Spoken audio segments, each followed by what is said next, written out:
Bună ziua! Bine ați venit la pensiunea Delta Drill. Astăzi vom pregăti o plachie.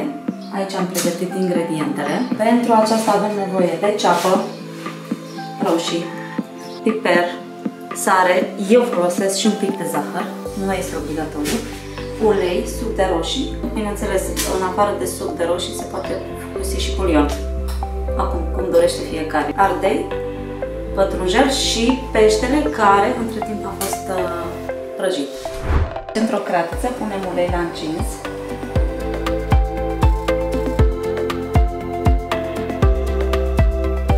Călim ceapa. Punem un pic de sare și un pic de zahăr. Ce rol are zahărul? Sucul de roșii poate fi acru, chiar și roșiile. Și atunci sosul se iasă un pic dulceag. Este mult mai bun.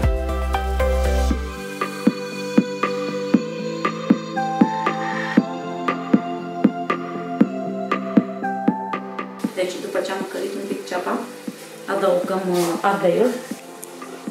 Poate să fie și verde, nu numai roșu, ardeiul. Așa, îl călim un pic cu ceapa.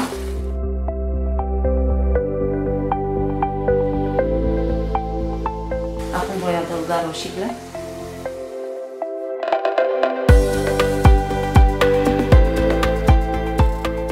Și tot așa las un pic la călit.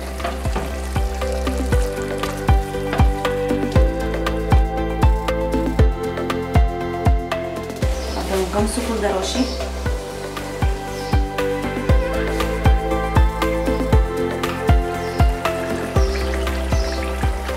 Și un pic de apă,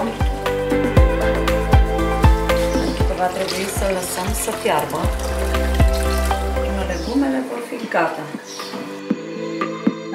Deci o să mai adaug un pic de apă, când fierbere scade foarte repede. Și o să lăsăm acum la fiert.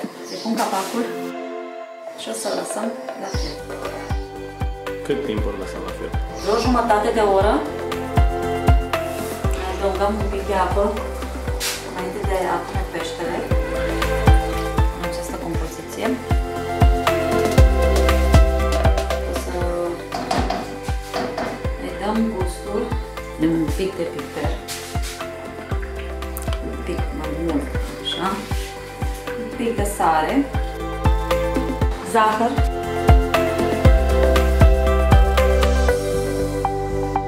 acum adăugăm peștele care a fost prăjit.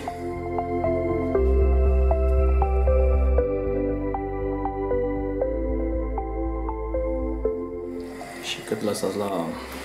10 minute mai lăsăm la fiert, pentru că peștele a fost prăjit și el nu trebuie să stea foarte mult la fiert. Deci plachia în sine este gata. Vom opri aragazul, da? Și adăugăm la final deasupra pătrunjel tocat. Îi dă un gust foarte bun pătrunjelul. Și această plachie se poate mânca cu mămăliguță.